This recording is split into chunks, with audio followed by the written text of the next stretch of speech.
piece of regulation that's put in place, a rule that's done by an agency, and it's put in place, especially when there's a change in Congress and the White House, that the next Congress and the next White House can look at it and say, yeah, that's out of bounds. That's too big. That needs to be stopped. It was actually first used under President Bill Clinton. He put in what's called an ergonomics rule that literally changed the rules for every keyboard, every desk in America that would be produced. It was a giant rule they did at the very end. The next Congress came in and said that would cost hundreds of millions of dollars. And by the way, why should we in the federal government care what everyone's desk is like?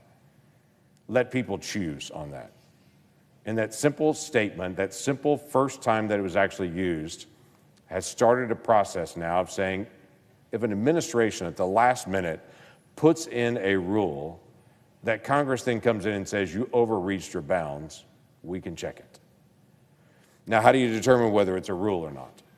What's a rule, what's not a rule? Because a lot of times agencies put out guidance or they put out orders, they put out all kinds of things. The Congressional Review Act is very specific. It says you can only take action on this when it is actually a rule. Well, there's two different ways that that's determined, actually. One is, how much is it going to cost the entire economy? If it's over $100 million that it's going to cost the economy, it's a rule. It's going to have a massive effect across the entire economy.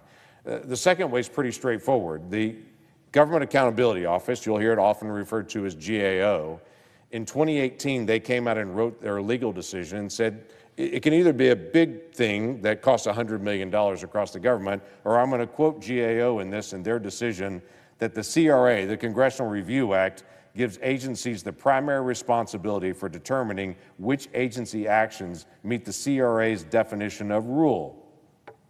In other words, agencies get the first option to say, is this a rule or is this not a rule? If an agency says it's a rule, it's a rule. That's what GAO said. They came back a couple of years later and rewrote an updated document. GAO came out again and said in their legal opinion, when an agency submits a document to our office, that is GAO, to our office under the CRA, we consider that to be the agency's determination that the document is a rule under the Congressional Review Act. Now again, everyone's glazing over on this because this just seems like legalese. Why are we even talking about this? Well, because it's been in the news this week. Because something unique happened. In 2022, the state of California put in a request to the Biden administration and said, we want to do a rule that's different in our state for electric vehicles than the rest of the country.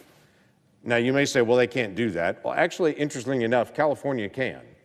California is the only state in America because they had environmental rules even before the Clean Air Act was done.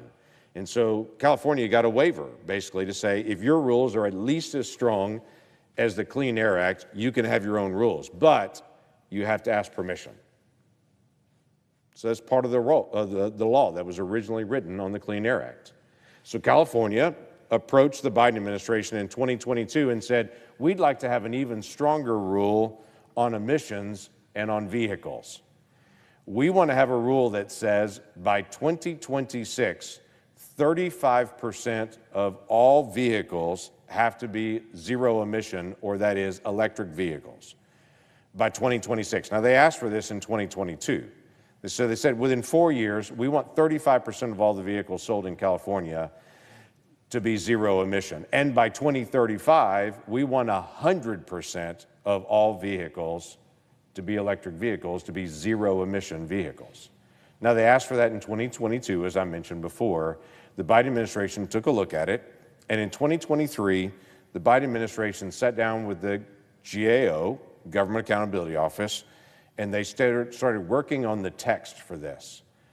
And the specific question was, how could we make sure that this is not a rule, this is an order?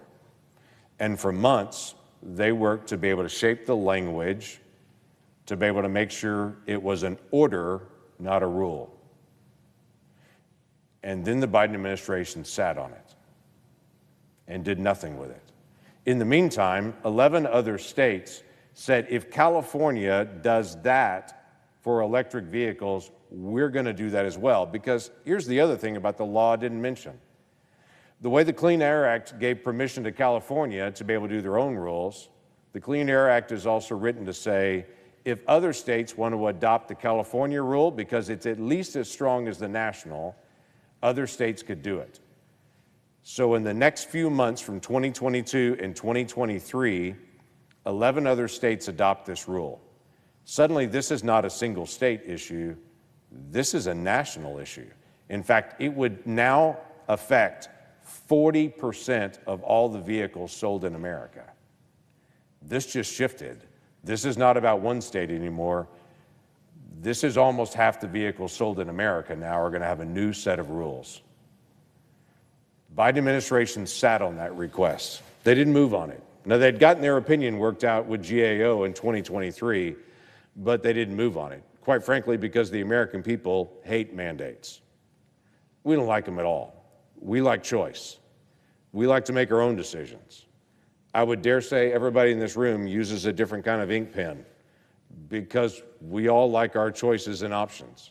We drive different cars. We wear different colors of ties and different shoes because we like our options. The Biden administration knew most American people would hate this rule because it suddenly created a nationwide mandate for what kind of car you could buy, and it had to be electric. So they sat on it. After the election was over, in late December of 2024 and into January of 2025, the Biden administration dropped their quote-unquote order and gave California permission now to be able to do zero-emission vehicles.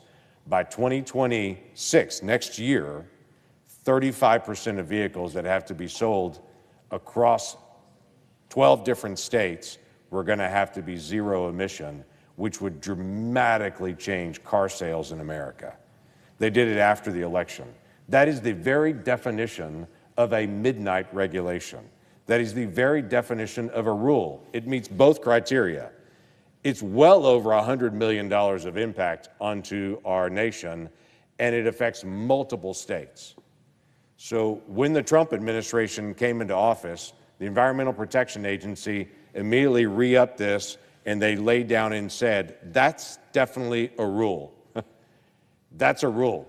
The agency declared it. Now it's definitely hit both definitions. The agency declared it's a rule, and it's over $100 million of impact. But then a letter went to GAO. Remember I said in 2023 they had worked with the Biden administration?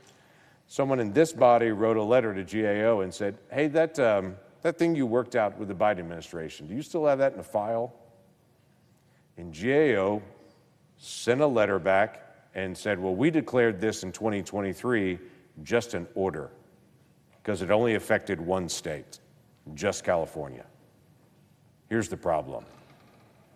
GAO, as I mentioned at the beginning, in their very own legal opinion, said if an agency says it's a rule, and GAO doesn't even get involved. Literally, GAO broke its own legal opinion to now declare it's an order. Why would they do that?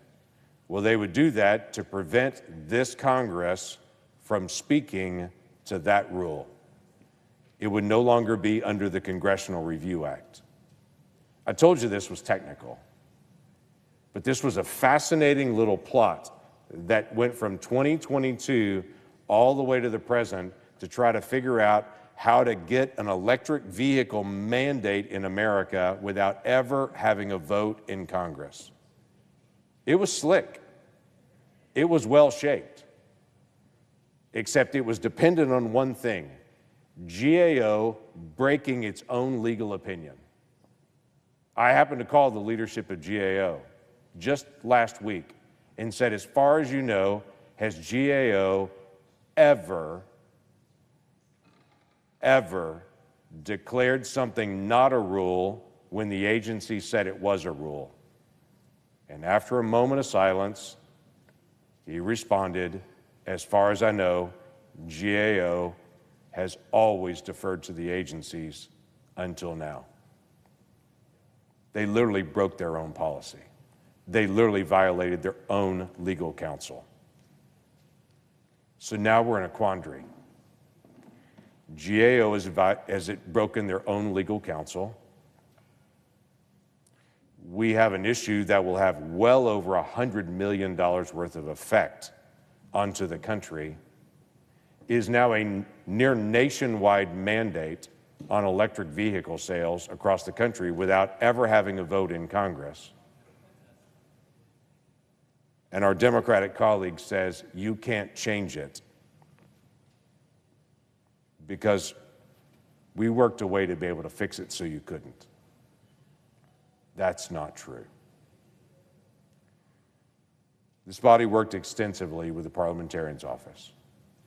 This body worked extensively across the aisle to be able to have conversation, talking with members of the Democratic caucus to say, do you really want to have in your state a mandate that's sitting there? We don't. Not only that, what will this do to our economy across the country? This was not about challenging the essence of the Senate. This was not about breaking the filibuster rule. This was not about going nuclear. This was about confronting an entity that broke its own rules intentionally to prevent this body from acting. This was a decision to make to say, can an agency impose on America a mandate that Congress never spoke to? Never. Or does Congress get to speak to this? I would say to you as a member of the United States Senate, the United States Congress is the lawmaking body for the country. The United States Constitution begins with all legislative power shall reside in a Congress, not in an agency that wants to have electric vehicle mandates for every American. That's not how it works. So we worked to make sure that we were clarifying one simple thing. In the Congressional Review Act, in this time, as it has been every time it's been done, and for every time in the future, this one simple question: when an agency says it's a rule, is it a rule? It has been every other time until this time. We clarified that one question. It didn't change the dates of the Congressional Review Act. It didn't change the process.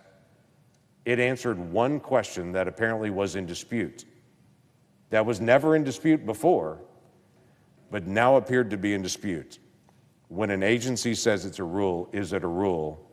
And we clarified what has always been, the answer is yes, it's a rule. And then we acted on that. And this body said, no, we will not have a nationwide mandate for electric vehicles across the country.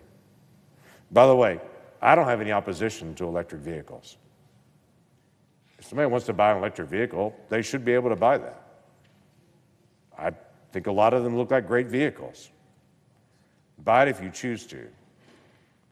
But we're Americans.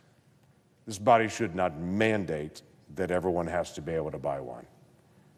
This body should make the path that if people choose to buy one, they can.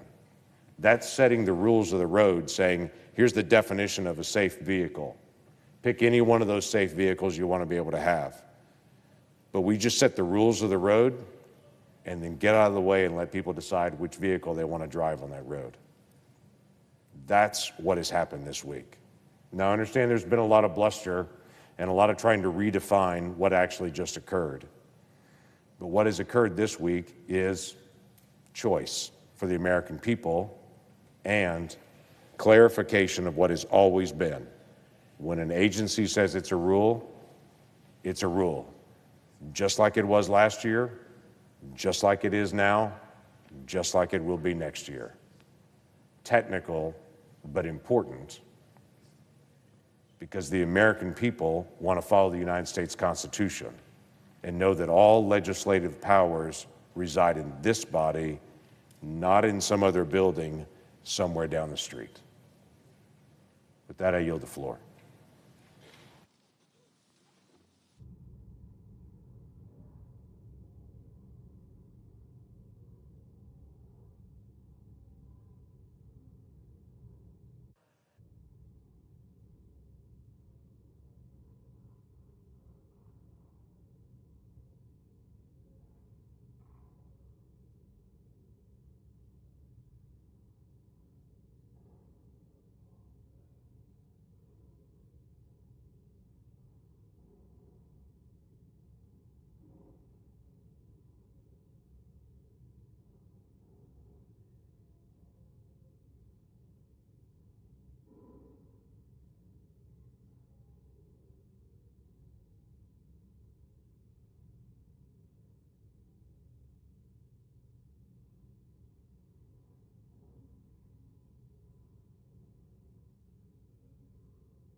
say one quick thing.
out of courtesy for my colleagues on both sides of the aisle, thank you for your patience and for being flexible. And I sincerely apologize for the inconvenience.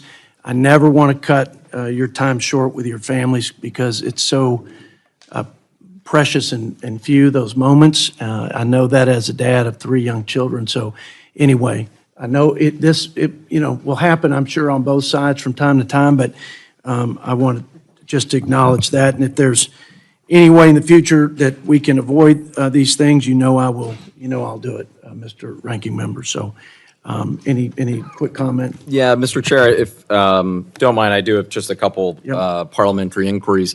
Obviously, this is highly unusual. The fact that we recessed after a failed vote Friday morning, around lunchtime Friday, now we're back here late Sunday night. So presumably, we are voting again because some folks on your side of the aisle may have changed their mind due to some side agreements. So my parliamentary inquiry is, will the committee be able to see what side agreements have been reached? Will they be added as either an MTI or just here verbally, reflecting the ways in which now apparently the bill has changed?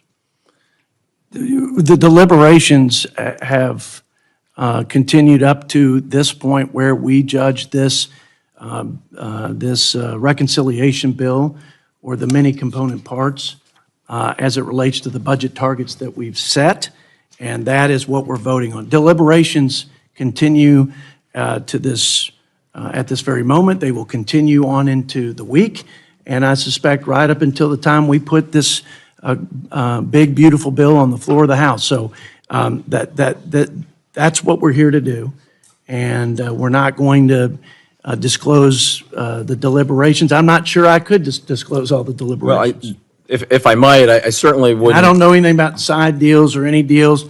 I just know we're at a place where we can take a vote today and not have to be back here for multiple votes. Yeah, I would just, in the interest of transparency, if the bill has changed and there's been some side agreement reached, I think it's important that all the members have the full details on that in advance of any vote. So that way we know in a transparent, honest way exactly what we're voting on. Yeah.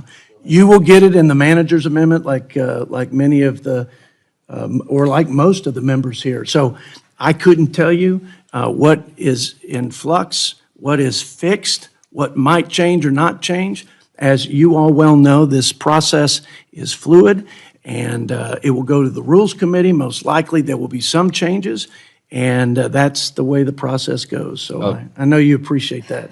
Having finally, been through it before many times. Well, I haven't had the opportunity to be chair, but I very much look forward to that year and a half from now. Finally, my other parliamentary inquiry, and a very serious point. As you know, we all operate under the 1974 Budget and Impoundment Control Act. It's what set up these committees, what set up Congressional Budget Office, requires a CBO score. We don't have, unless something has happened this weekend that I'm unaware of, we don't have that CBO score in front of us. Do you know when we will get the CBO score, both of the budget bill that we're voting in front of us and the scoring of any changes that it looks like are going to happen? I will look into the timing of any outstanding CBO scores, and I'm certain that if there are outstanding scores, that those will be disclosed before our members vote, before our members collectively, both Democrats and Republicans. Before you vote on the floor. Yeah. But just let's appreciate how far we've come. And since you're asking me these, I think, relevant questions, we didn't even have, the last time we did reconciliation and the Democrats were in charge and had unified control of Congress, it never even went through regular order, didn't even come to this committee so that we could even have this dialogue. We couldn't even have asked that question. We ended up having to vote. I remember because it was a Saturday, and it was a 10, 11 hour markup. Well, yeah. That concludes my parliamentary. Did the budget resolution come through this committee? It did not. There was not a budget resolution substantive. There was a shell one, but there wasn't any substantive fiscal framework from which you all and we would judge it. I'm just saying, we've run regular order. We've done budgets twice since I've been chair, the 2 years that I've been chair. We'll do one this year again for '26. And we haven't done a budget in the entire time, no disrespect, but because we're getting off topic, but not one time in the last 4 years was there a real budget, a 10-year budget, a budget resolution, other than the shell. I mean, And I just think, we're doing the people's business the best we can. You may disagree with it. Right. And we may not have all the pieces yet pulled together, but this is. we've, a response. so keep it, and I appreciate you've always been good about the fact that we have a healthy, vigorous debate Absolutely. here, and I think we both agree that that's good for the process and happen to enjoy it. I'm not looking to, relitigate the last 8 years or 20 years. I just mean on the bill that's in front of us, making sure all the members know transparently just what the heck is in this thing, because obviously it's changing back in that back room by the minute. And then the second thing is what exactly the score is according to CBO. It only I think changes- both of those things are important for all of us. It's a And I fair think if the question. roles were reversed, Yeah. to conclude, if the roles were reversed, you would be saying the same Well, thing. no, in my I wouldn't, but situation. now I will. No, I'm kidding. No, look, when there is a definitive change, people will know that change. When there are definitive changes, and they will be reflected if those changes should occur in a manager's amendment. That's just how this works. So I appreciate the inquiry, and I believe it to be, earnest and in good faith, but that's the answer. Let's get on with this business if we can. Okay. I now recognize the Vice Chairman, Mr. Smucker of Pennsylvania, for the purposes of a motion. Mr. Chairman, I move to reconsider the vote to report the One Big Beautiful Bill Act to the House. Representative Smucker moves to reconsider the vote on reporting the reconciliation bill. Question is now on the motion to reconsider offered by Vice Chairman Smucker. Those in favor signify by saying aye. Aye. Those opposed signify by saying no. No. In the opinion of the chair, the ayes have it, and the motion is Chairman, agreed to. Request a recorded vote. A roll call vote is requested. The clerk shall call the roll. Mr. Norman. In an effort to move this bill forward, I'm excited about the changes we've made, and I will vote present. What are the changes? Mr. Norman, present. Wait, what changes? Mr. McClintock. Aye. Mr. McClintock, aye. Mr. Grothman. Mr. Grothman, aye. Mr. Smucker. Mr. Smucker, aye. Mr. Carter. Aye. Mr. Carter, aye. Mr. Klein. Mr. Klein, aye. Mr. Bergman. Aye. Mr. Bergman, aye. Mr. Roy. Yeah, this is just to reconsider, and then we'll have a vote on the bill itself. Yeah. Mr. Roy. How is Mr. Norman recorded? Mr. Chair, Mr. Norman is recorded as present. Does the gentleman wish to change his vote? Wish to change my vote to yes. Continue. Mr. Norman is off present and on aye. Mr. Roy, aye. Mr. Stutzman. Mr. Stutzman, aye. Mr. Moore of Utah. Mr. Moore of Utah, aye. Mr. Estes. Mr. Estes, aye. Mr. Burkeen. Mr. Burkeen, aye. Mr. Obernolte. Mr. Obernolte, aye. Mr. Carey. Mr. Carey, aye. Mr. Edwards. Mr. Edwards, aye. Mr. Clyde. Mr. Clyde, aye. Ms. Houchin. Ms. Houchin, aye. Mr. McDowell. Mr. McDowell, aye. Mr. Gill. Mr. Gill, aye. Mr. Moore of North Carolina. Mr. Moore of North Carolina, aye. Mr. Boyle.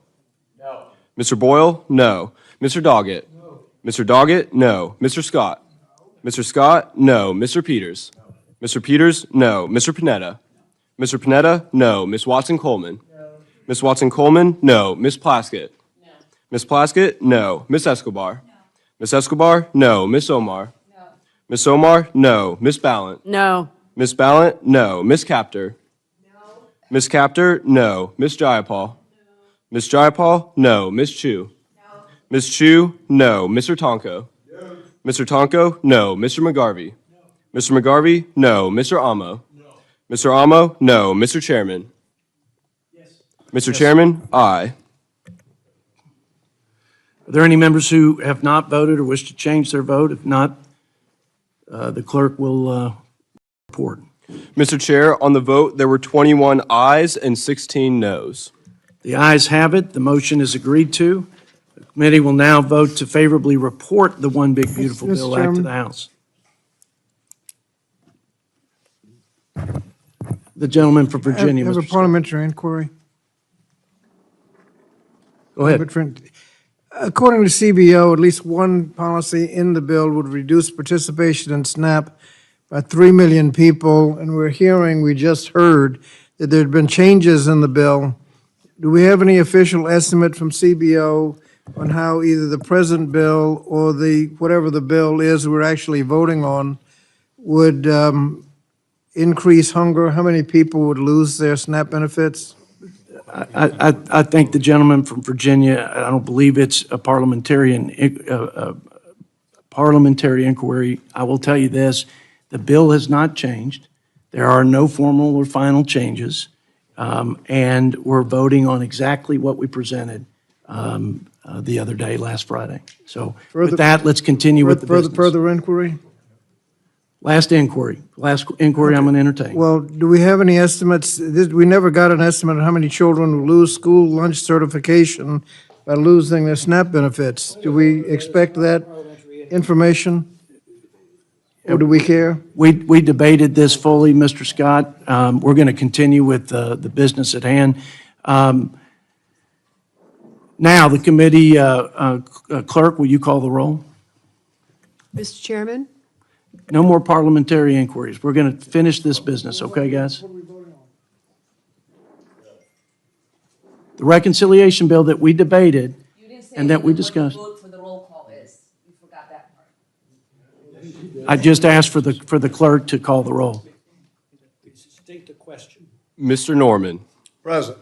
Mr. Norman, present. Mr. McClintock. Aye. Mr. McClintock, aye. Mr. Grothman. Mr. Grothman, aye. Mr. Smucker. Aye. Mr. Smucker, aye. Mr. Carter. Aye. Mr. Carter, aye. Mr. Klein. Aye. Mr. Klein, aye. Mr. Bergman. Aye. Mr. Bergman, aye. Mr. Roy. Present. Mr. Roy, present. Mr. Stutzman. Aye. Mr. Stutzman, aye. Mr. Moore of Utah. Aye. Mr. Moore of Utah, aye. Mr. Estes. Aye. Mr. Estes, aye. Mr. Burkeen. Mr. Burkeen, present. Mr. Obernolte. Mr. Obernolte, aye. Mr. Carey. Mr. Carey, aye. Mr. Edwards. Mr. Edwards, aye. Mr. Clyde. Mr. Clyde, present. Ms. Houchin. Ms. Houchin, aye. Mr. McDowell. Mr. McDowell, aye. Mr. Gill. Mr. Gill, aye. Mr. Moore of North Carolina. Mr. Moore of North Carolina, aye. Mr. Boyle. No. Mr. Boyle, no. Mr. Doggett. No. Mr. Doggett, no. Mr. Scott. Mr. Scott, no. Mr. Peters. Mr. Peters, no. Mr. Panetta. Mr. Panetta, no. Ms. Watson-Coleman. No. Ms. Watson-Coleman, no. Ms. Plaskett. No. Ms. Plaskett, no. Ms. Escobar. No. Ms. Escobar, no. Ms. Omar. Ms. Omar, no. Ms. Ballant. No. Ms. Ballant, no. Ms. Capter.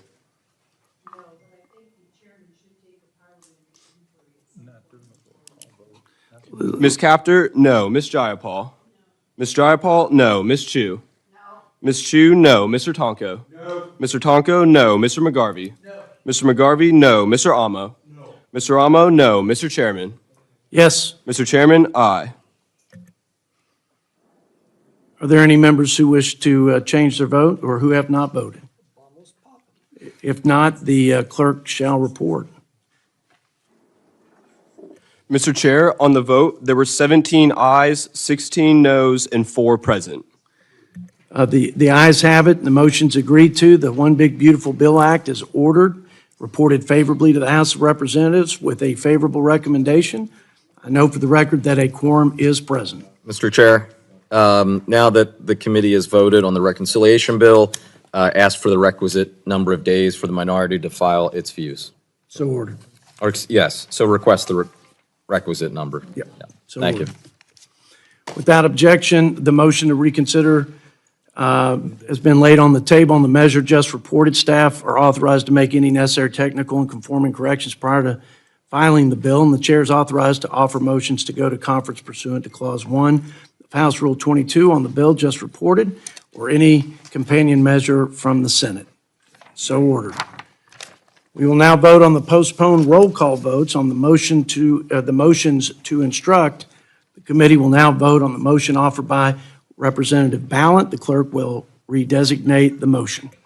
Motion number 1, offered by Representative Ballant. Motion offered by Representative Ballant. The clerk will call the roll. Mr. Norman? No. Mr. Norman? No. Mr. McClintock? No. Mr. McClintock? No. Mr. Grothman? Mr. Grothman? No. Mr. Smucker? Mr. Smucker? No. Mr. Carter? No. Mr. Carter? No. Mr. Klein? Mr. Klein? No. Mr. Bergman? No. Mr. Bergman? No. Mr. Roy? No. Mr. Roy? No. Mr. Stutzman? No. Mr. Stutzman? No. Mr. Moore of Utah? No. Mr. Moore of Utah? No. Mr. Estes? No. Mr. Estes? No. Mr. Burkeen? No. Mr. Burkeen? No. Mr. Obernolte? No. Mr. Obernolte? No. Mr. Carey? Mr. Carey? No. Mr. Edwards? No. Mr. Edwards? No. Mr. Clyde? Negative. Mr. Clyde? No. Ms. Houchin? No. Ms. Houchin? No. Mr. McDowell? Mr. McDowell? No. Mr. Gill? Mr. Gill? No. Mr. Moore of North Carolina? No. Mr. Moore of North Carolina? No. Mr. Boyle? Yes. Mr. Boyle? Aye. Mr. Doggett? Yes. Mr. Doggett? Aye. Mr. Scott? Yes. Mr. Scott? Aye. Mr. Peters? Mr. Peters? Aye. Mr. Panetta? Yes. Mr. Panetta? Aye. Ms. Watson-Coleman? Ms. Watson-Coleman? Aye. Ms. Plaskett? Ms. Plaskett? Aye. Ms. Escobar? Ms. Escobar? Aye. Ms. Omar?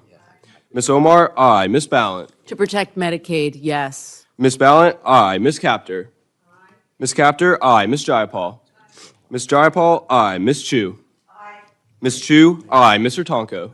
Mr. Tonko? Aye. Mr. McGarvey? Mr. McGarvey? Aye. Mr. Amo?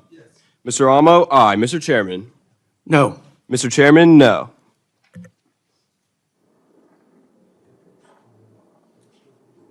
Are there any members who wish to vote who haven't or to change their vote? And if not, the clerk shall report. Mr. Chair, on the vote, there were 16 ayes and 21 noes. The noes have it. The motion is not agreed to. Committee will now vote on the motion offered by Representative Amo. The clerk will redesignate Mr. Chairman, the Mr. motion. Chairman, could we get a statement of what the motion is? Would you please restate the motion by Representative Amo? Motion number 2, offered by Representative Amo. Mr. Amo moves that the Committee on the Budget direct its chairman to request on behalf of the committee that the rule for consideration of the bill make an order an amendment to implement President Trump's request to raise the income tax rate for millionaires. A motion offered by Representative Amo. The clerk will call the roll. Mr. Norman? No. Mr. Norman? No. Mr. McClintock? No. Mr. McClintock? No. Mr. Grothman? No. Mr. Grothman? No. Mr. Smucker? Mr. Smucker, no. Mr. Carter? No. Mr. Carter, no. Mr. Klein? No. Mr. Klein, no. Mr. Bergman? No. Mr. Bergman, no. Mr. Roy? No. Mr. Roy, no. Mr. Stutzman? No. Mr. Stutzman, no. Mr. Moore of Utah? No. Mr. Moore of Utah, no. Mr. Estes? No. Mr. Estes, no. Mr. Burkeen? No. Mr. Burkeen, no. Mr. Obernolte? No. Mr. Obernolte, no. Mr. Carey? Mr. Carey, no. Mr. Edwards? No. Mr. Edwards, no. Mr. Clyde? No. Mr. Clyde, no. Ms. Houchin? Ms. Houchin, no. Mr. McDowell? Mr. McDowell, no. Mr. Gill? Mr. Gill, no. Mr. Moore of North Carolina? Mr. Moore of North Carolina, no. Mr. Boyle? Aye. Mr. Boyle, aye. Mr. Doggett? Aye. Mr. Doggett, aye. Mr. Scott? Aye. Mr. Scott, aye. Mr. Peters? Mr. Peters, aye. Mr. Panetta? Mr. Panetta, aye. Ms. Watson-Coleman? Aye. Ms. Watson-Coleman, aye. Ms. Plaskett? Aye. Ms. Plaskett, aye. Ms. Escobar? Ms. Escobar, aye. Ms. Omar? Ms. Omar, aye. Ms. Ballant? Aye. Ms. Ballant, aye. Ms. Capter? I really don't understand why this doesn't include billionaires, but I'll vote aye. Ms. Capter, aye. Ms. Jayapal? It was y'all's amendment. Ms. Jayapal, aye. Ms. Chu? Aye. Ms. Chu, aye. Mr. Tonko? Aye. Mr. Tonko, aye. Mr. McGarvey? Aye. Mr. McGarvey, aye. Mr. Amo? Aye. Mr. Amo, aye. Mr. Chairman? Mr. Chairman, no. Any member wish to change their vote, or any member who hasn't voted who'd like to vote? If not, the clerk will call the report. Mr. Chair, on the vote, there were 16 ayes and 21 noes. The noes have it. The motion is not agreed to. The committee will now vote on the motion offered by Representative McGarvey. And if you'd restate the motion, I think that's appropriate, Bobby. So if you'd restate that motion and redesignate that motion for the purposes of our vote. Motion number 3, offered by Representative McGarvey. Mr. McGarvey moves that the Committee on the Budget direct its chairman to request on behalf of the committee that the rule for consideration of the bill make an order an amendment to strike all sections of the bill estimated by the Congressional Budget Office to reduce participation in the Supplemental Nutrition Assistance Program. If the Clerk will call the vote. Mr. Norman? No. Mr. Norman, no. Mr. McClintock? No. Mr. McClintock, no. Mr. Grothman? No. Mr. Grothman, no. Mr. Smucker? Mr. Smucker, no. Mr. Carter? No. Mr. Carter, no. Mr. Klein? No. Mr. Klein, no. Mr. Bergman? No. Mr. Bergman, no. Mr. Roy? No. Mr. Roy, no. Mr. Stutzman? No. Mr. Stutzman, no. Mr. Moore of Utah? No. Mr. Moore of Utah, no. Mr. Estes? No. Mr. Estes, no. Mr. Burkeen? No. Mr. Burkeen, no. Mr. Obernolte? No. Mr. Obernolte, no. Mr. Carey? Mr. Carey, no. Mr. Edwards? No. Mr. Edwards, no. Mr. Clyde? No. Mr. Clyde, no. Ms. Houchin? No. Ms. Houchin, no. Mr. McDowell? No. Mr. McDowell, no. Mr. Gill? No. Mr. Gill, no. Mr. Moore of North Carolina? No. Mr. Moore of North Carolina, no. Mr. Boyle? Aye. Mr. Boyle, aye. Mr. Doggett? Aye. Mr. Doggett, aye. Mr. Scott? Aye. Mr. Scott, aye. Mr. Peters? Aye. Mr. Peters, aye. Mr. Panetta? Yes. Mr. Panetta, aye. Ms. Watson-Coleman? Yes. Ms. Watson-Coleman, aye. Ms. Plaskett? Ms. Plaskett, aye. Ms. Escobar? Aye. Ms. Escobar, aye. Ms. Omar? Aye. Ms. Omar, aye. Ms. Ballant? Yes. Ms. Ballant, aye. Ms. Capter? Aye. Ms. Capter, aye. Ms. Jayapal? Aye. Ms. Jayapal, aye. Ms. Chu? Aye. Ms. Chu, aye. Mr. Tonko? Aye. Mr. Tonko, aye. Mr. McGarvey? Yes. Mr. McGarvey, aye. Mr. Ramo? Aye. Mr. Ramo, aye. Mr. Chairman? No. Mr. Chairman, no. Any member wish to change their vote or vote who haven't voted? If not, the clerk shall report. Mr. Chair, on the vote, there were 16 ayes and 21 noes. The noes have it. The motion's not agreed to. The committee will now vote on the motion offered by Representative Jayapal. And if you would again restate what that motion to direct is as you redesignate the motion. Motion number 4, offered by Representative Jayapal. Ms. Jayapal moves that the Committee on the Budget direct its chairman to request on behalf of the committee that the rule for consideration of the bill include a point of order prohibiting the use of a current policy baseline to estimate the effects of a future amendment between the Houses or conference report on the bill.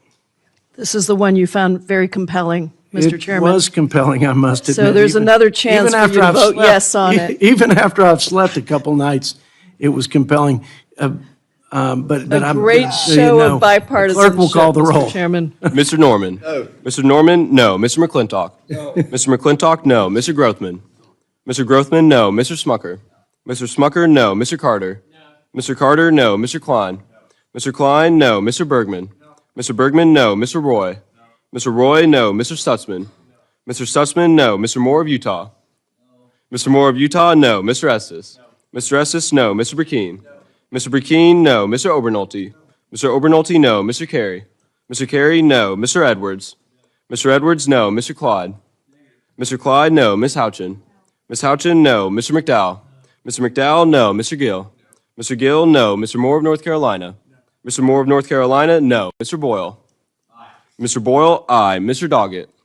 Mr. Doggett, aye. Mr. Scott? Mr. Scott, aye. Mr. Peters? Mr. Peters, aye. Mr. Panetta? Mr. Panetta, aye. Ms. Watson-Coleman? Yes. Ms. Watson-Coleman, aye. Ms. Plaskett? Yes. Ms. Plaskett, aye. Ms. Escobar? Aye. Ms. Escobar, aye. Ms. Omar? Aye.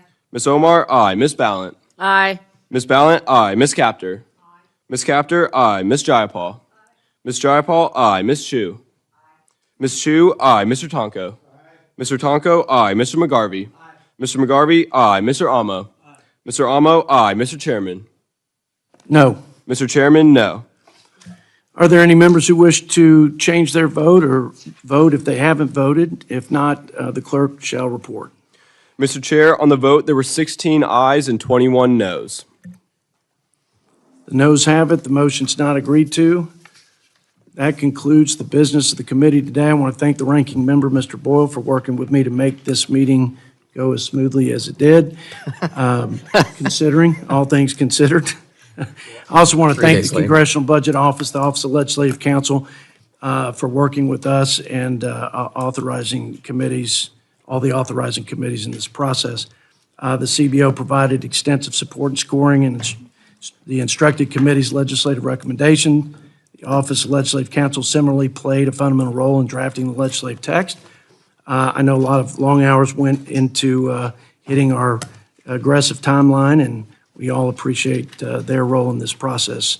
Well, tonight, the House Budget Committee took a critical step to passing the One Big Beautiful Bill Act and making President Trump's America First vision a reality for the American people. So let's go forth and deliver on what we Well, promised the American people. Since you gave a brief close, I think. Well, that it's was our kind of, I'd like to cus- kind of end on I- that one. That's, Well, I respectfully disagree, and this will not be extended. You only spoke for a few sentences, so I'll keep it very short. Obviously, the members on this side have a completely different view based on at least what was in the bill as of Friday, and what I certainly think will be their CBO saying 13,700,000 Americans at least will lose their health care because of this bill for billionaires that was passed. We will continue to fight it on our side of the aisle. well, with that, ladies and gentlemen, we're adjourned. More ambitious goals and standards for the nation, then California needs and deserves the ability to lead for itself, to protect Californians. And that's why these waivers have been so important. Because absent the federal government doing its part, and I'm not holding my breath for the next 3.5 years waiting for the Trump EPA to do so, then California needs the federal waivers to get the job done. But I know that even after all this progress, the detractors will fall back on the same tired playbook of excuses. We know that the big oil industry sees California's clean cars and clean truck sales as existential threats. California has made tremendous advancements, not just in technology, but in markets. But that's why the fossil fuel industry has launched an all-out assault on California's rules. I'll give you just one example. If you happen to be reading the Wall Street Journal this past January, you might have picked up in an op-ed with the headline, quote, Biden's EPA tries to put one over with EV mandate, end quote. That kind of sounds a little ominous. But if you read it, who the authors were. The authors went on to complain about how slow and laborious the process is for EPA to revoke a California waiver administratively. They literally tripped themselves up searching for every possible way to weaponize the Congressional Review Act to take down California's waivers. Now, who were those authors? The authors were partners at the law firm of Byrd & Gray, who represent oil and gas clients and who were in court actively trying to repeal California's waivers. So it makes a whole lot of sense when you realize that they worked to publish this op-ed by June 8th, just 12 days before January 20th, when Donald Trump was sworn into his second term. And it's certainly no surprise that a month later, the EPA attempted to submit waivers as rules for congressional review, claiming that the Biden EPA had withheld them. Now, it's a little rich to accuse the Biden administration of withholding EPA waivers when the first Trump administration did the exact same thing. And so did every other EPA before it, both Republican and Democratic, in its entire 50-plus year history of the California waiver provision. In fact, when Donald Trump's EPA did what the Byrd & Gray lawyers told them to, submitting these waivers as rules to Congress, they actually still included language admitting that these were waivers and not rules. And when they were called on it, when it was pointed out, they had to go through the motions, do backflips, and resubmit the waivers to Congress. Ridiculous. Blatant. Now, regardless of how ludicrous this effort's been, we continue to hear all kinds of misinformation from detractors about why California's ambitious goals just won't work. I have a series of them, but I'll just focus on the main talking point that I've heard from my Republican colleagues and from industry, that California is somehow coercing other states into adopting California standards, or to let California do this is the equivalent of setting a national standard. or that these emission standards would become de facto national ones. That's ridiculous. We've made it clear, let California take care of Californians. If California had the power, the authority to set those national standards, trust me, we'd be doing this and a lot more. But we don't. But I think the good work that California has done that has benefited Californians, both our health and our economy, along with our environment, has inspired more than a dozen other states to follow California's lead voluntarily.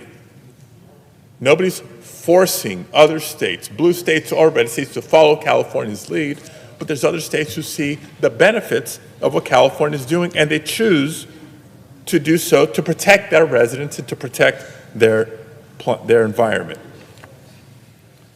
And lastly, let me just conclude by stating something that has conveniently been stifled in this whole debate, limited debate and conversation. So who benefits from all this? It's not unleashing job creation and innovation in states, in the other 49 states but California. It's holding our nation back in terms of improving air quality and our transition to a clean energy economy. The winner here is actually China, because like it or not, the clean energy boom globally is happening. And we have a big say in who leads it and who benefits from it. Is it the United States? Not by the leadership and the policies I've seen of this administration in the near future. It can be California, but it seems like you're more interested in taking our tools away. And so now we risk China jumping ahead both economically and technologically in this space. So I'll remind you folks, but because of California's leaning in on addressing the emissions, pollution, and climate challenges, California has become the fourth largest economy in the world. We have proven that what's good for clean air is good for business and the economy, and that is something that y'all to replicate and scale up, not fear and stifle. We have to be able to do both, protect our planet, strengthen our economy. California has shown us the way. We can have reliable cars. Our kids can breathe clean air. We can invest in our economy and in our future. California has been proud to fill the role of national leader in this space. We will continue to try to do anything and everything we can to do so, both for our interest and for the nation's. But what's happened these last 24 hours makes the job that much harder. Thank you, Madam President. I yield the floor. President. Senator from California. Madam President, members, welcome to the Roaring Twenties. Not the ones you may have read about in F. Scott Fitzgerald novels, not the ones with jazz and liberation and industrial boom.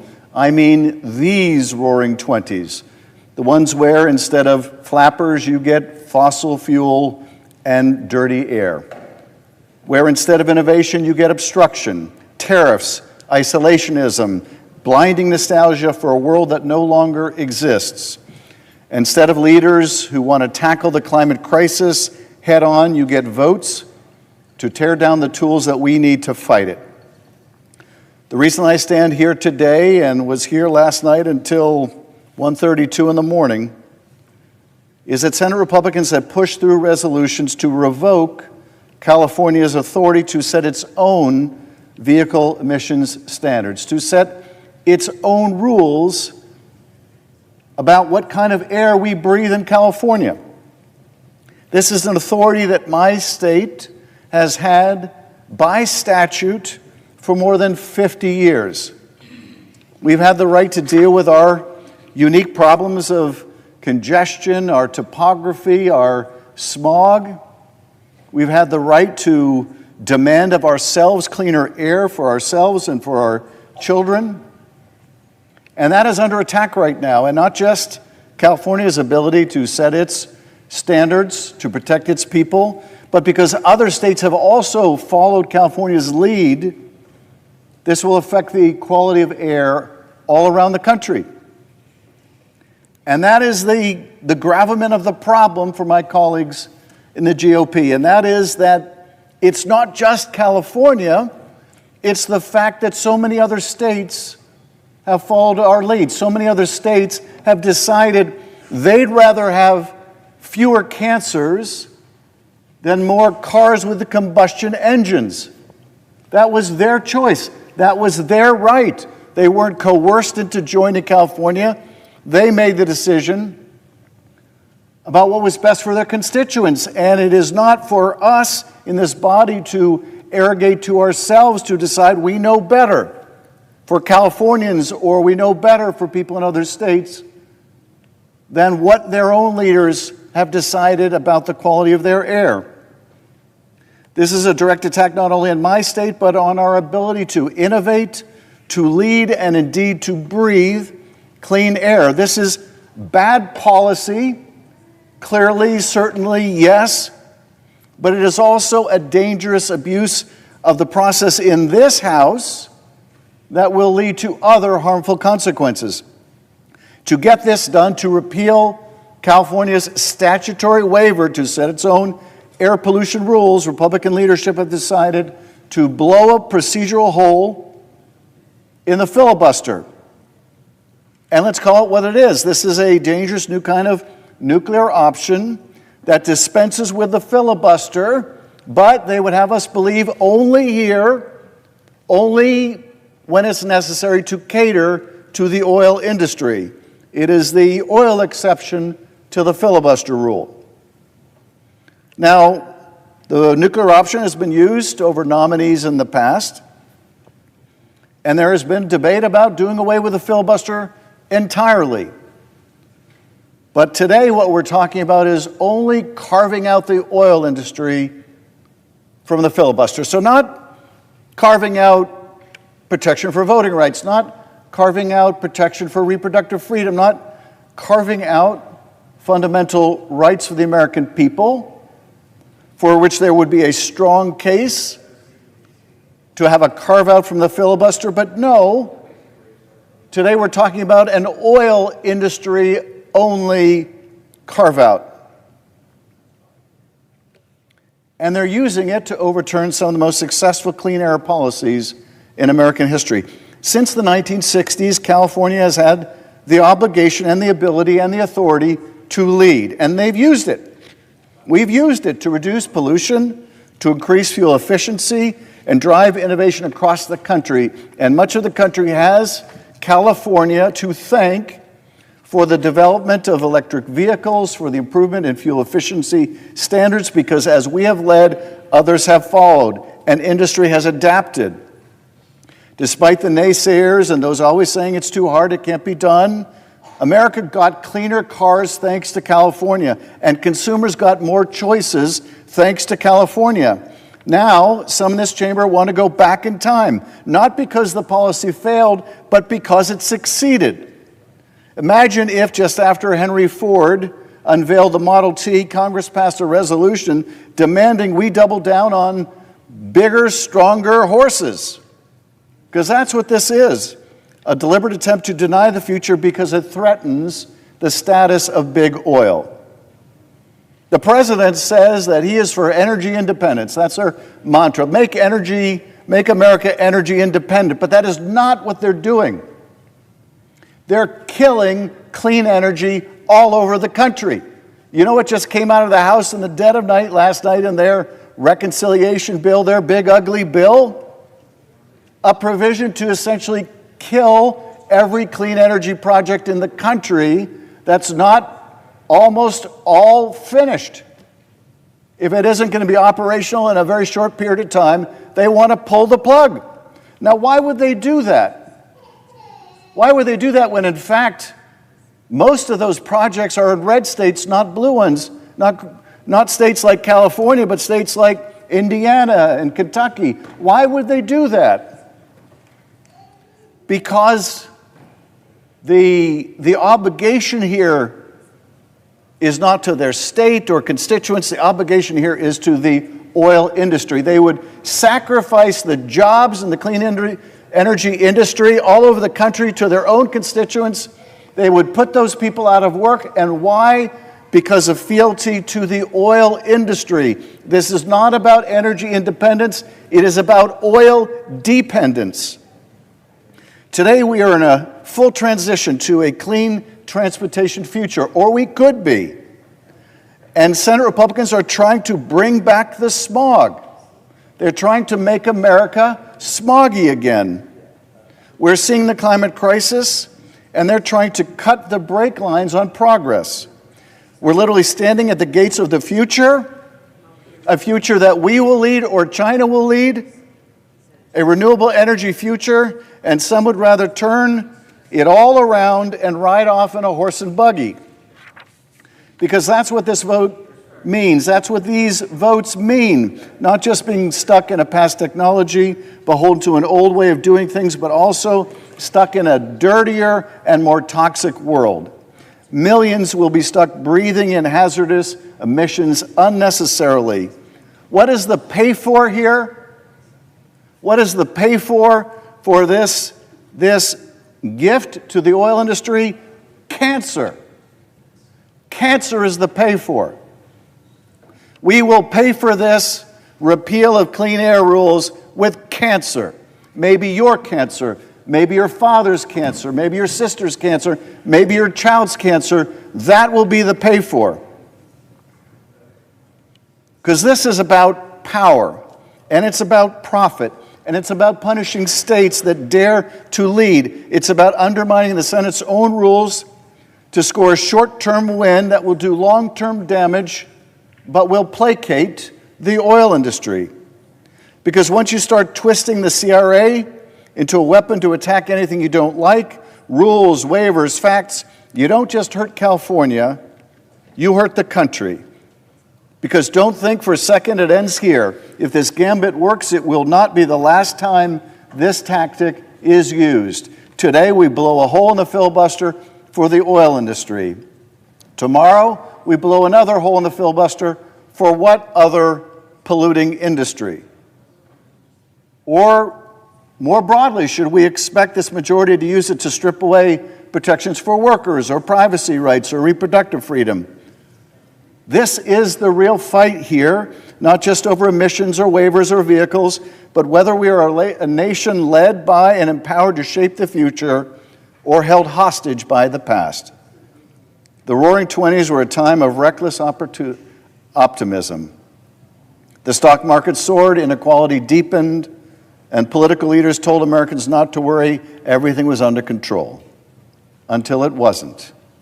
Because the same decade that gave us jazz and swing also gave us the Smoot-Hawley Tariff Act, a disastrous attempt to protect American industry by walling off our economy to the rest of the world.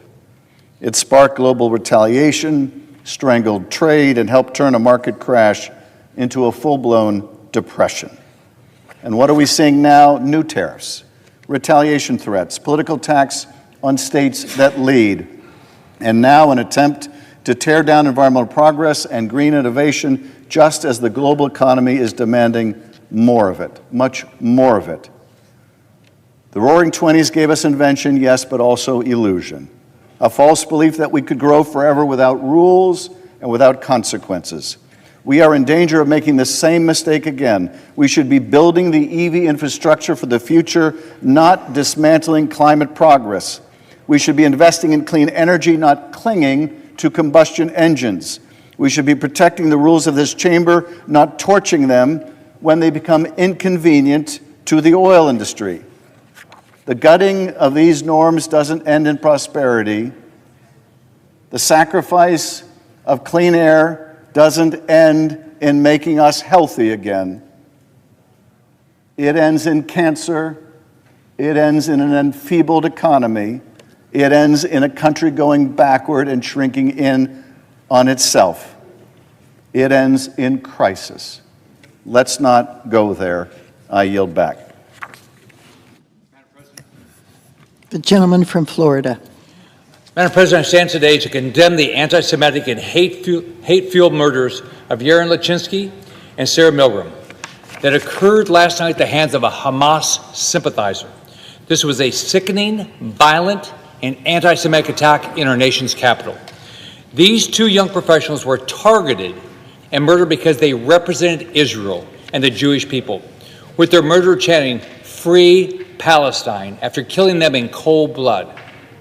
These were innocent, out for a night together at the Capitol Jewish Museum here in D.C., just like members of our own staff do each and every week.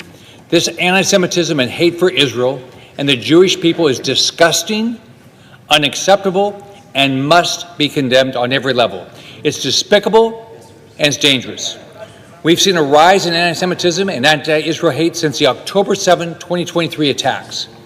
We've seen Hamas sympathizers take over college campuses and instill fear into Jewish students. We've seen violent protests on our streets and now in our nation's capital. Jewish Americans are afraid to walk outside or live their daily lives. For nearly 600 days now, Israel has defended itself against Iran-backed Hamas terrorists who want to destroy Israel and destroy the Jewish people. These terrorists murder babies and women in cold blood, take and murder innocent people, and brag about their acts with no remorse. They took innocent people, including Americans, hostage and tortured them. They still hold the bodies of American hostages to deprive their families of closure. Israel is the United States' greatest democratic ally in the Middle East. We cannot abandon our ally. Thankfully, we have a president who is an ally of Israel and is working to fight anti-Semitism in the United States. President Trump is pushing back on colleges and universities that allow hateful anti-Semitic actions on campus that threaten the safety of Jewish students. He has appointed the most pro-Israel cabinet ever assembled. He is committed to defending Israel, combating terrorism, and protecting Jewish Americans. Today, I rise to condemn last night's heinous and anti-Semitic attack on these innocent people. I condemn this hateful rhetoric against Israel and against the Jewish people, who deserve the right to live freely and without fear in the United States and around the world. The United States must always stand with Israel and the Jewish people, and today we join together to remember the innocent lives taken in an act of hate and pay tribute to their lives and the contributions of the Jewish people to our nation. The fight against anti-Semitism is a bipartisan one. I'm grateful for my colleague Jackie Rosen for working with me to draft a resolution that draws attention to anti-Semitism in America and declaring May Jewish American Heritage Month. I yield to my colleague from Nevada, Senator Rosen. Oops, there we go. I need the microphone. Madam. Well, I want to begin by thanking my colleague from Florida for his bipartisanship and his partnership in moving to pass this bipartisan resolution to recognize American Jewish Heritage Month by unanimous consent. I also want to take a moment to speak about the horrific murders that took place last night. Like so many other Jews in America and around the world, I woke up this morning heartbroken by the news of yet another unspeakable act of anti-Semitic violence that occurred late last night. This time in our nation's capital, less than 1 mile from where I'm standing this very moment. The shooting occurred outside of the Jewish Capitol Museum, where the American Jewish Committee was holding a large event, and the shooter went there specifically to target and kill Jews and people who he perceived to be Jewish. This anti-Semitism, plain and simple. There's no justification in the world for carrying out or condoning this violent and vile hate crime. It's pure anti-Semitic violence. My heart is shattered for the 2 Israeli embassy workers who were killed, Yaron and Sarah, taken from us far, far too soon. Both committed to public service, social action, peace, the betterment of the world. They were a young couple in love. I've read reports that Yaron was planning to propose to Sarah next week in Israel. They were cruelly taken from us far too soon at the beginning of their lives. May their memory be for a blessing, and may their killer be brought to swift justice.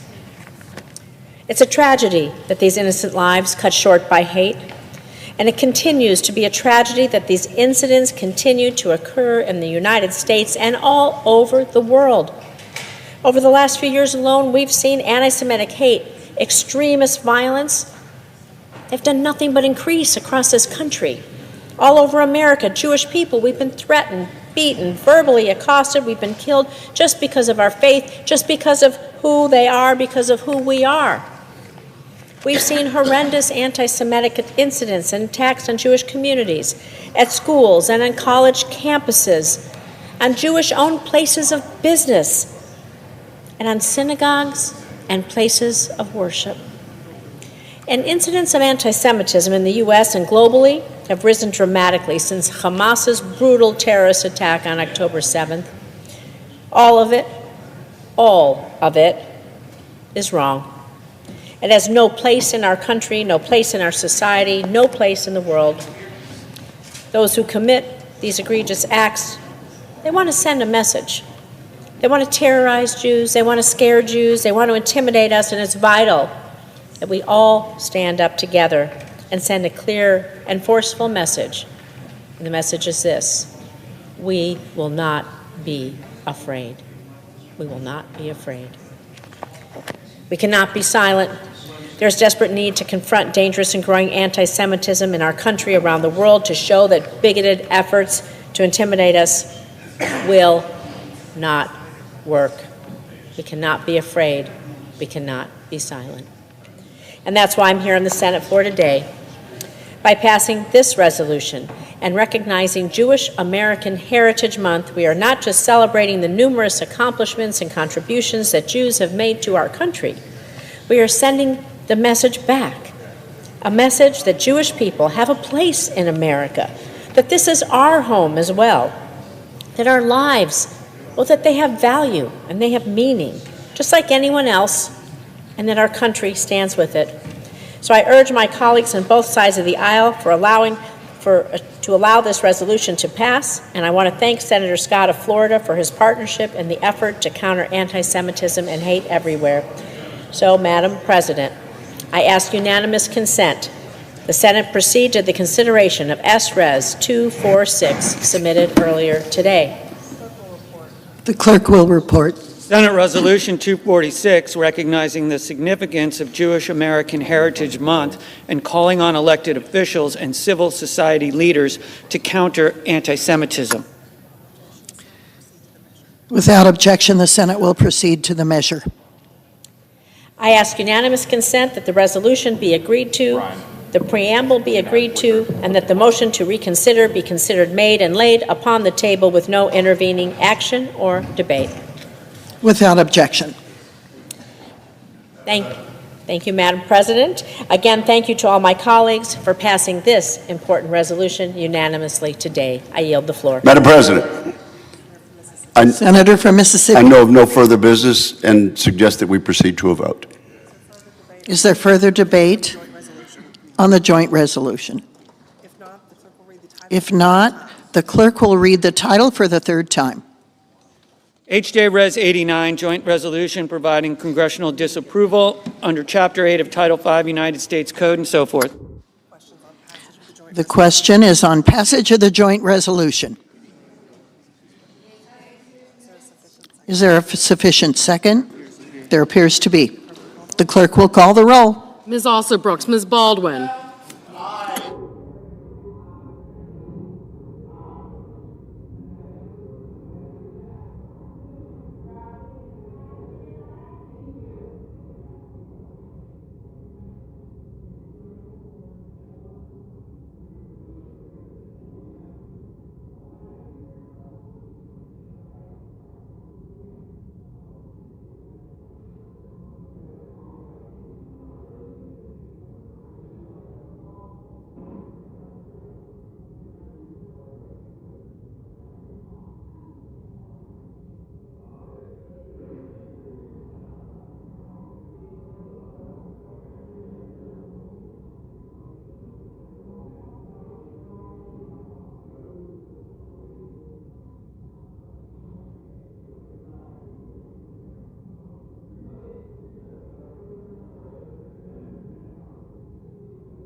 Mr. Banks.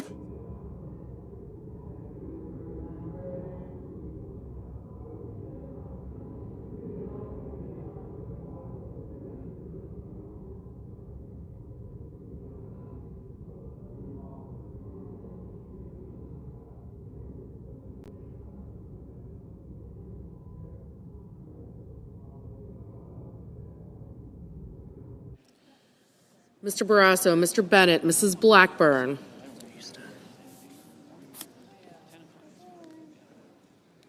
Mr. Blumenthal, Ms. Blunt-Rochester, Mr. Booker,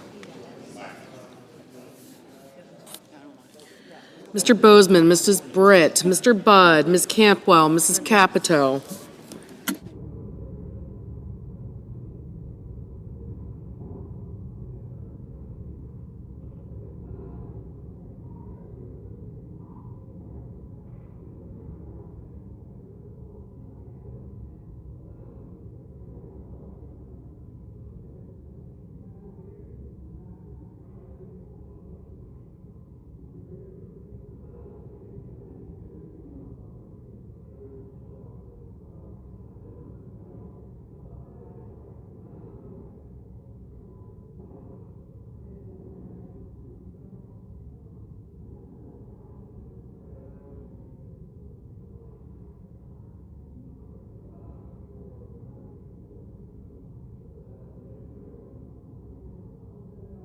Ms. Campbell, Mrs. Capito, Mr. Cassidy,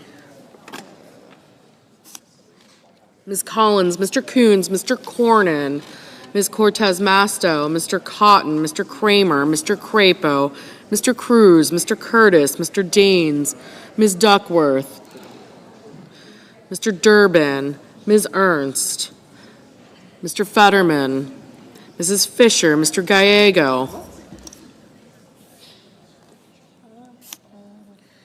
Mrs. Gillibrand, Mr. Graham, Mr. Grassley, Mr. Haggerty, Ms. Hassan, Mr. Hawley, Mr. Heinrich, Mr. Hickenlooper, Ms. Hirono, Mr. Hoven, Mr. Husted, Mrs. Hyde-Smith, Mr. Johnson, Mr. Justice, Mr. Kane, Mr. Kelly, Mr. Kennedy, Mr. Kim, Mr. King, Ms. Klobuchar, Mr. Langford, Mr. Lee, Mr. Lujan, Ms. Lummis, Lummis, aye. Mr. Markey, Mr. Marshall, Mr. McConnell, Mr. McCormick, Mr. Merkley,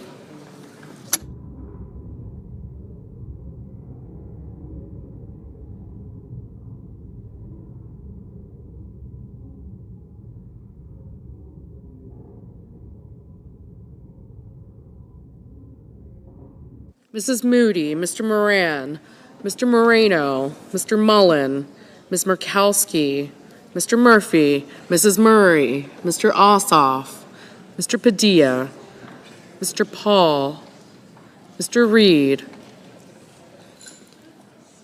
Mr. Peters, Mr. Reed, Mr. Ricketts, Mr. Risch, Ms. Rosen, Mr. Rounds,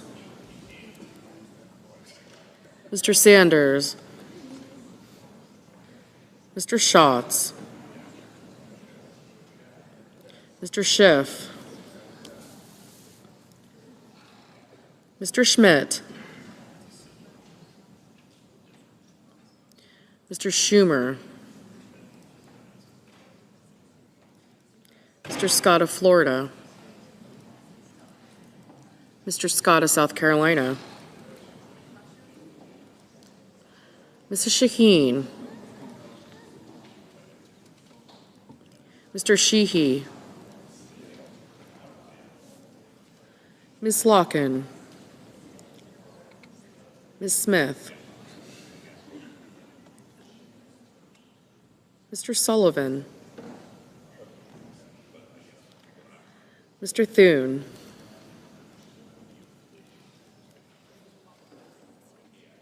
Mr. Tillis, Mr. Tuberville. Mr. Van Hollen. Mr. Warner. Mr. Warnock. Ms. Warren. Mr. Welch. Mr. Whitehouse. Mr. Wicker.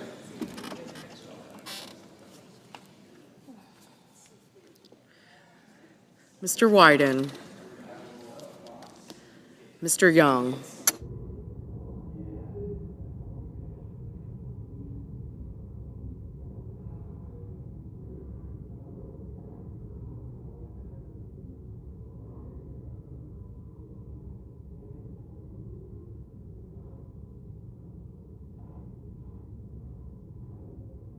Senators voting in the affirmative: Collins, Kramer, Cruz, Grassley, Husted, Hyde-Smith, Johnson, Kennedy, Lankford, Lee, Lummis, McConnell, McCormick, Mullen, Paul, Ricketts, Rounds, Schmidt, Scott of Florida, Scott of South Carolina, and Wicker. Senators voting in the negative: Mr. Hoven, aye. Senators voting in the negative: Alsobrooks, Baldwin, Cantwell, Coons, Cortez Masto, Fetterman, Gallego, Hassan, Hickenlooper, Hirono, Kane, Kelly, Kim, Klobuchar, Lujan, Markey, Merkley, Murray, Padilla, Rosen, Schatz, Schiff, Schumer, Smith, Van Hollen, Warner, Whitehouse, and Wyden.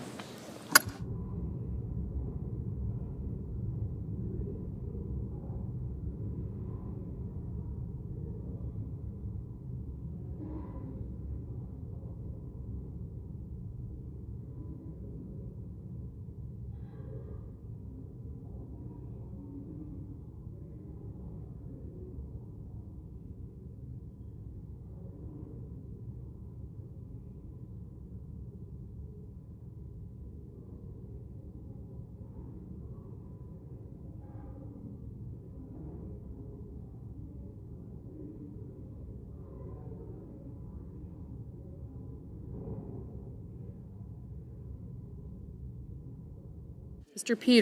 Peters, no.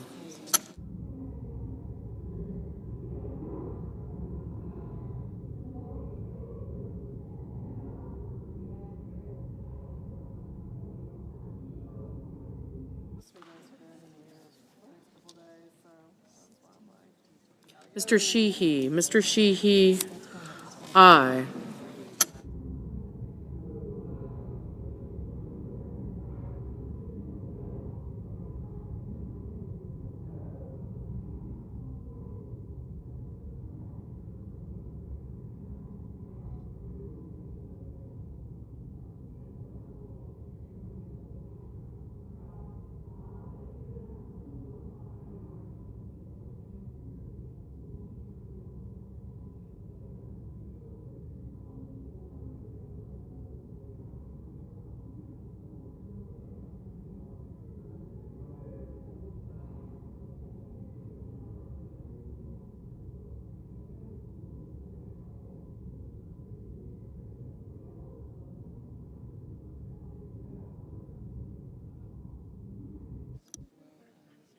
Ms. Warren, no.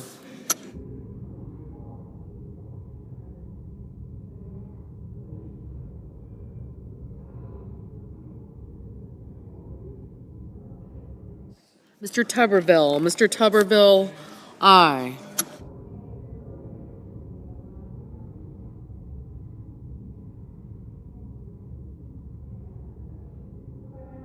Mrs. Gillibrand, no. Mr. Durbin, no.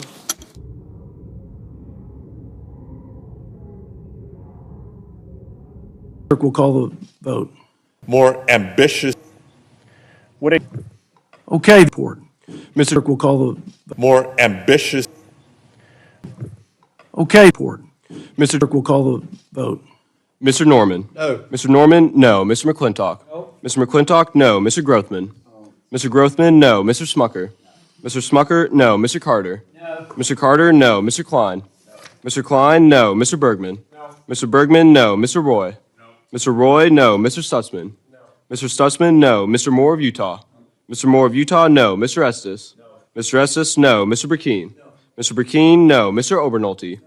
Mr. Obernolte, no. Mr. Carey? Mr. Carey, no. Mr. Edwards? No. Mr. Edwards, no. Mr. Clyde? No. Mr. Clyde, no. Miss Houchin? No. Miss Houchin, no. Mr. McDowell? No. Mr. McDowell, no. Mr. Gill? No. Mr. Gill, no. Mr. Moore of North Carolina? No. Mr. Moore of North Carolina, no. Mr. Boyle? Aye. Mr. Boyle, aye. Mr. Doggett? Aye. Mr. Doggett, aye. Mr. Scott? Aye. Mr. Scott, aye. Mr. Peters? Aye. Mr. Peters, aye. Mr. Panetta? Yes. Mr. Panetta, aye. Miss Watson-Coleman? Yes. Miss Watson-Coleman, aye. Miss Plaskett? Yes. Miss Plaskett, aye. Miss Escobar? Aye. Miss Escobar, aye. Miss Omar? Aye. Miss Omar, aye. Miss Ballant? Yes. Miss Ballant, aye. Miss Capter? Aye. Miss Capter, aye. Miss Jayapal? Aye. Miss Jayapal, aye. Miss Chu? Aye. Miss Chu, aye. Mr. Tonko? Aye. Mr. Tonko, aye. Mr. McGarvey? Yes. Mr. McGarvey, aye. Mr. Ramo? Aye. Mr. Ramo, aye. Mr. Chairman? No. Mr. Chairman, no. Any member wish to change their vote or vote who haven't voted? If not, the clerk shall report. Mr. Chair, on the vote, there were 16 ayes and 21 noes.